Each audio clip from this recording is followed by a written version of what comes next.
2026 নিৰ্বাচনৰ প্ৰতি লক্ষ্য ৰাখি ইউপিপিএলৰ বাইক ৰেলী আজি কোকৰাঝাৰৰ পৰা বাসুগাঁৱলৈ উলিওৱা হৈছে। এই বাইক ৰেলী ইউপিপিএল নেতা ৰাজু কুমাৰ নাৰ্জাৰীৰ নেতৃত্বত উলিওৱা হয়। এই বাইক ৰেলী যি বাইক ৰেলীৰ সামৰণি পৰিব গহপুৰত। কোকৰাঝাৰৰ পৰ্বতজোৰাৰ পৰা উলিওৱা হৈছে সপ্তাহজোৰা বাইক ৰেলী। বিধানসভা নিৰ্বাচনৰ প্ৰাক্ষণত ইউপিপিএলক শক্তিশালী কৰাৰ লক্ষ্যৰে এই ৰেলী উলিয়াইছে ইউপিপিএলে। আমি সেই ৰেলীৰ কিছু পৰিৱেশ আপোনালোকক দেখুৱাব বিচাৰিছোঁ। সেই পৰিৱেশ দেখুৱাবৰ বাবে সংযুক্ত হৈছে আমাৰ সৈতে ৰিনয় বসুমতাৰী। হয়, এতিয়া মই উপস্থিত আছোঁ কোকৰাঝাৰ কালীপুখুৰী কমিউনিটি হলত যে ইউপিপিএলৰ যোৱাকালি কাজিগাঁৱৰ পৰা 2026 MLA ইলেকশ্যনলৈ ইয়াত এতিয়া মটৰ বাইক ৰেলী আৰম্ভ কৰা হৈছে। কণ্টেক্ট পিছতে চিৰাঙত সোমাব। মই দেখাব অনুৰোধ কৰিম ইয়াত 51 জন যে ইউপিপিএল লিডাৰসকলে ইয়াত অংশগ্ৰহণ হৈছে বাইক ৰেলীত, আৰু যিমান ডিষ্ট্ৰিক্ট ৱাইৰ পৰা আহি ৰেলীত অংশগ্ৰহণ কৰে। আমি দেখিবলৈ পাইছোঁ ইয়াত যোৱাকালিৰ পৰাই যে ৰেলী আৰম্ভ হৈছে। এইটো হ'ল আগন্তুক 2026 MLA ইলেকশ্যন হ'বলৈ গৈ আছে। ইয়াৰ কাৰণে ইউপিপিএলে এতিয়াৰ পৰা প্ৰস্তুতি হোৱাটো আমি দেখিবলৈ পাইছোঁ, আৰু যে 2025 যে BTC ইলেকশ্যনত হাৰাৰ পিছত এতিয়া এই ষ্টেপ লোৱাটো আমি দেখিবলৈ পাইছোঁ। আমি জানিবৰ কাৰণে চেষ্টা কৰিম। ৰাজু নাৰ্জাৰী আছে নিজে ইয়াৰ লিডাৰশ্বিপটোৱে যে ৰেলীটো আৰম্ভ হৈছে। যোৱাকালি প্ৰমোদ বড়ো ছাৰে ফ্লেগ অফ কৰাৰ পিছত আজি ক'ত ক'ত যাব আৰু কিমানলৈকে কি প্ৰগ্ৰাম আছে ইয়াৰ বিষয়ে জানিবৰ কাৰণে চেষ্টা কৰিম।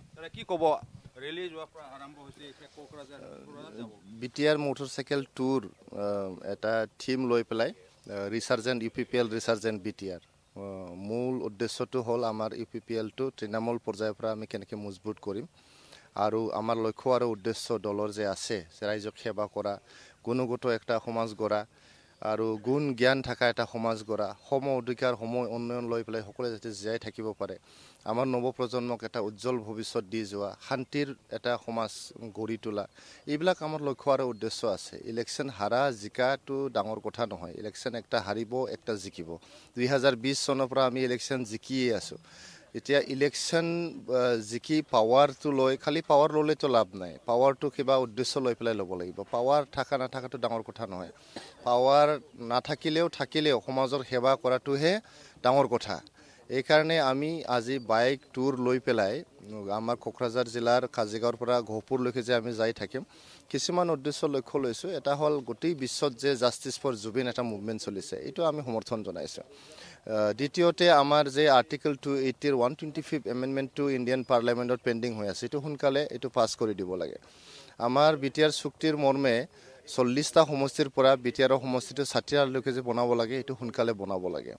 ইউপিপিএল চৰকাৰ যোৱাৰ পিছতে ইমান যে ইলিগেল যোৱাৰ এতিয়া কালচাৰ গঢ় লৈ উঠিছে আমাৰ বড়োলেণ্ডত, সেইটো সোনকালে বন্ধ কৰিব লাগে।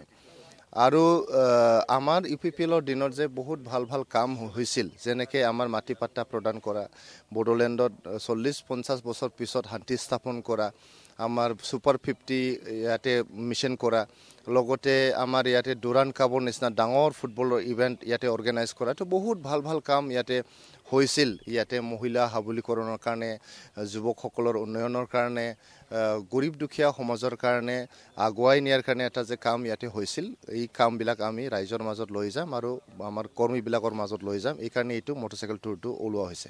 2026 MLA ইলেকশ্যন আহিছে, ইয়াৰ কাৰণে প্ৰস্তুতি হৈছে এতিয়া। চাওক, ইলেকশ্যনটো 2026 বুলি নহয়, 2026ত আহিব, আকৌ 2029ত আহিব, তাৰপিছত 2030ত আহিব, আকৌ যাই পেলাই হয়তো 2031, 32, 33ত নিৰ্বাচন আহিব আৰু যাব। কিন্তু নিৰ্বাচনত অংশগ্ৰহণ কৰি জিকিলেও নিজিকিলেও ৰাইজৰ কাৰণে কাম কৰা, ৰাইজক সেৱা আগবঢ়োৱা, এইটোহে ৰাজনীতিৰ উদ্দেশ্য। খালি পাৱাৰ লৈ পেলাই নিজৰ ক্ষমতাটো দেখুওৱা আৰু ক্ষমতা ব্যৱহাৰ কৰি নিজৰ স্বাৰ্থ পূৰণ কৰা, এইটো ৰাজনীতি নহয় বুলি মই ভাবোঁ। আৰু ইউপিপিএলৰ এইটো উদ্দেশ্য আৰু লক্ষ্য নহয়। ইউপিপিএল এটা ৰাইজৰ দল হয়, গৰীব দুখীয়াৰ দল হয়। আমাৰ বড়োলেণ্ড অঞ্চলৰ সকলো শ্ৰেণীৰ ৰাইজই মানে বনাই দিয়া এটা পাৰ্টি হয়। গতিকে আমি পাৱাৰ থাকিলেও নাথাকিলেও আমি কাম কৰি যাম, ৰাইজক সেৱা কৰি যাম। 2026 আহিব, 2026ত আমি ষ্ট্ৰংভাৱে আমি অংশগ্ৰহণ কৰিম। ভোট দিয়া নিদিয়াটো ৰাইজৰ কথা। ৰাইজৰ যদি মন জয় কৰিব পাৰোঁ, আমি 26 আমি বহুত কেইটা চিট জিকি যাম। ৰাইজৰ মন জয় কৰিব নোৱাৰিলে আমি জিকিব নোৱাৰিম। গতিকে ইলেকশ্যন জিকা নিজিকাটো ৰাইজৰ ওপৰত। কিন্তু ৰাজনৈতিক দল হিচাপে গণতান্ত্ৰিক দেশত ৰাজনীতিত আহি নিৰ্বাচনত অংশগ্ৰহণ কৰাটোহে আমাৰ ফাণ্ডামেণ্টেল ডিউটি।